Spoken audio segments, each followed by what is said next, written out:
ہماری ماؤں سے زیادہ وفادار کون ہوں گی؟ جناب عائشہ صدیقہ رضی اللہ تعالیٰ عنہ فرماتی ہیں کالی کملی والے کے گھر میں 3 مہینے چولہے میں آگ نہیں جلتی تھی۔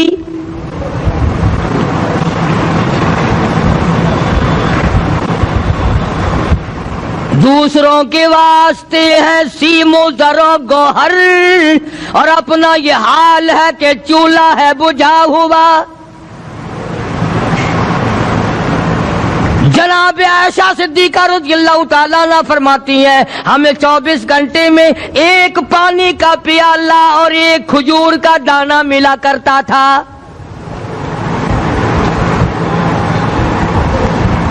کبھی اپنی ماہوں کی خوراک تو دیکھو، خرچہ تو دیکھو، اور اگلی بات سنو تو حیران ہو جاؤ۔ جناب عائشہ صدیقہ رضی اللہ تعالیٰ عنہ فرماتی ہیں اس پیالے اور کھجور کی قدر بھی تب ہوئی جب وہ بھی نہ ملی۔ پیسوں کو برباد کرنے والوں، بے قدری کرنے والوں، ذرا سوچو تو صحیح کہ کیا گھر ہے محمد عربی سب کہہ دو صلی اللہ علیہ وسلم کا۔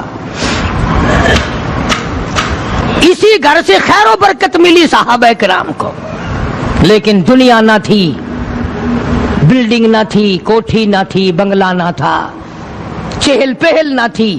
اچھا ایک بات اور آج یاد کر کے لے جاؤ، یہ تو مجبوری ہوئی نا، یہ تو ایک مجبوری ہوئی، پریشانی ہوئی، محتاجی ہوئی کہ پانی کا ایک پیالہ اور ایک کھجور کا دانہ ملتا تھا۔ اور اگلی بات سنو تو حیران ہو جاؤ، مجبوری اور چیز ہے، اختیار سے کرنا اور چیز ہے۔ جناب فاروق اعظم رضی اللہ تعالیٰ عنہ کی حکومت ہے، عائشہ صدیقہ رضی اللہ تعالیٰ عنہ کا سال کا خرچہ 12,000 روپیہ بوری میں بھر کر حضرت عمر نے حضرت عائشہ کے گھر پہنچا دیا۔ لو تمہارا یہ سال کا خرچہ آ گیا۔ سال کا خرچہ حضرت عمر رضی اللہ تعالیٰ عنہ نے جناب عائشہ صدیقہ رضی اللہ تعالیٰ عنہ کے پاس بھیجا۔ اتنا بڑا بورا بھر کر آیا۔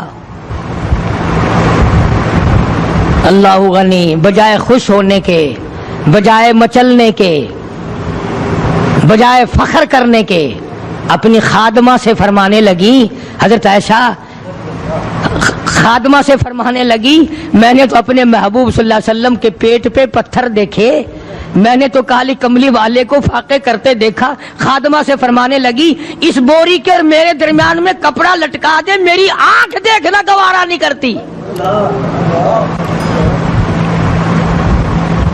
میری آنکھ دیکھنا بھی گوارا نہیں کرتی۔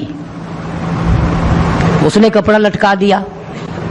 اس کے بعد خادمہ سے فرمانے لگی مدینے میں اعلان کراؤ جس کو خیرات چاہیے وہ عائشہ کے دروازے سے آ کے لے جائے رضی اللہ تعالیٰ عنہ۔ سارے مدینے میں اعلان ہوگا خیرات لینے والے آ جاؤ۔ شیئر ضرور کریں۔ ایک اور بات تھی اس وقت میں، ضرورت مند جاتا تھا، یہ نہیں کہ ٹیبک میں 1000 روپیہ پڑا ہوا پھر بھی مانگ کے کھانا ہے، جیب میں 1000 روپیہ پھر بھی مانگنا ہے، پلے سے نہیں کھانا۔ کہ جتنے بھیک مانگے ہیں نا، بھیک مانگنے والے 1 کروڑ روپیہ دے دو انشاءاللہ شام کو پھر بھی مانگے گا، اس کے مقدر میں بھیک مانگنا ہے۔ اسے فرمانے لگی کچھ نہیں ہے، وہ خادمہ کہنے لگی کچھ نہیں ہے۔ اب وہ خادمہ کہنے لگی کہ اگر 1 ٹکے کا گوشت منگوا لیتی تو تم بھی اپنا روزہ کھول لیتی، گوشت سے میں بھی کھا لیتی۔ کیا جواب دیا اما عائشہ صدیقہ رضی اللہ تعالی عنہا نے؟ فرمانے لگی اب تانا دینے سے کیا فائدہ، تو نے اس وقت یاد کیوں نہیں دلایا؟ اس لیے میں نے یہ واقعہ سنا دیا کہ پہلی بات سن کر کے تو آپ لوگوں کے دل میں بھی یہ بات آئی ہے نا کہ جی مجبوری ہے، چوری تو وہ کرنے سے رہی بیچاری، پریشانی جو ہوئی، غربت جو ہوئی، تنگی جو ہوئی، چلو پانی کا پیالے پہ گزر کیا۔ اور نہیں، یہ حضرات اختیاری بھی فاقہ کرتے تھے۔ اب 12,000 آیا اور افطار کرنے کے لیے چھچوا رہے، کھجور بھی نہیں۔ اور ہم تو خدا جانے کب کب تک کا انتظام سوچتے ہیں، پوتے پوتیوں تک کا انتظام جب تک نہ کر لیں۔ اور اولاد در اولاد تک کا انتظام نہ کر دیں اس وقت تک ہماری تسلی تو ہوتی نہیں. اسی کو مجذوب نے بڑے عجیب طریقے سے سمجھایا, کہتا ہے کہ آنے والی کس سے ٹالی جائے گی, آنے والی کس سے ٹالی جائے گی, اور جان ٹھہری جانے والی جائے گی, روح رگ رگ سے نکالی جائے گی, تجھ پہ ایک دن خاک ڈالی جائے گی. تیرے رشتہ دار عزیز اقربا دھڑا دھڑ مٹی پھینک کے ایسے آئیں گے گویا تجھے پہچانتے بھی نہیں.